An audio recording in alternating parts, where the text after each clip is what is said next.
This is Anil with a video tutorial for the Learning Lad on C programming. In this video tutorial we're gonna see the conditional compilation statements like if-diff and if-and-if. Then we're gonna see the undiff directive in C. The syntax of this if-diff directive is here. So as you can see, if this macro name is defined by using #define directive, then these statements will be added by the preprocessor in our expanded source code, so that the compiler is going to compile that code. So if this macro name is not defined by using #define directive, then this statement will not be added or included by our preprocessor, and in the expanded source code these statements will not be there, so these statements will not be compiled by our compiler. So the syntax of this if-and-if is this one. Here just the complement of the if-diff. So if this macro name is not defined by using #define directive, then this statement will be added or included by our preprocessor in the expanded source code, and so that our compiler is going to compile that statements. So it's just a complement of this if-diff.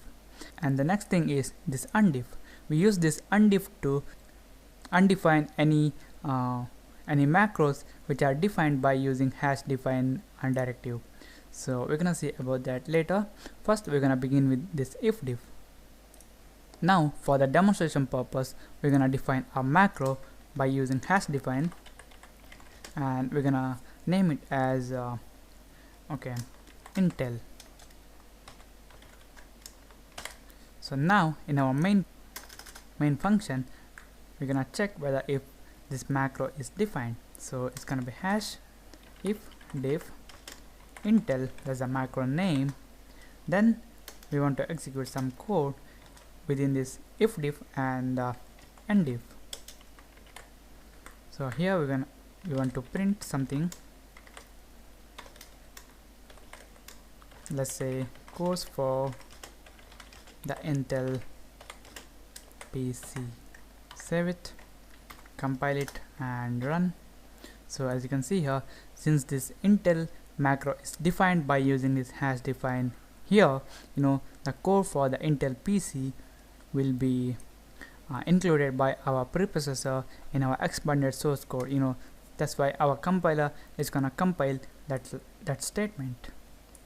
Now we're gonna close it. So now for the demonstration purpose, we're gonna remove this line, save it, compile it and run it. So as you can see here, nothing is printed. That's because this if-diff resulted in false, or this Intel macro name is not defined. That's why this printf statement is skipped. So now we can use this if not defined. Now this Intel macro is not defined in our program using #define. That's why this printf statement will be included.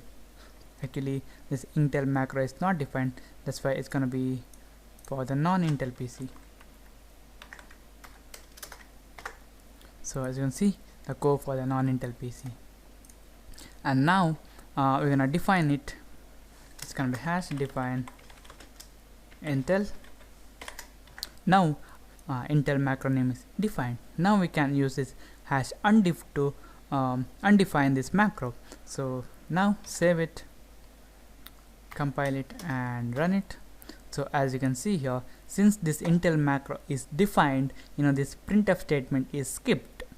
Now we're gonna close it, and we're gonna use this #undiff and undefine this Intel macro name. Now save it. Now what happens is, first we are defining this Intel macro and then we are undefining it. So when it comes to here, if-and-if Intel, here this Intel macro is not defined. That's because we have undefined it. That's why this printf statement will be included. So save it, compile it and run it. So as you can see here, go for the non-Intel PC. So this is it. This is about the if-diff, if-and-diff and undiff. So thank you for watching, and don't forget to subscribe. I see you in the next tutorial.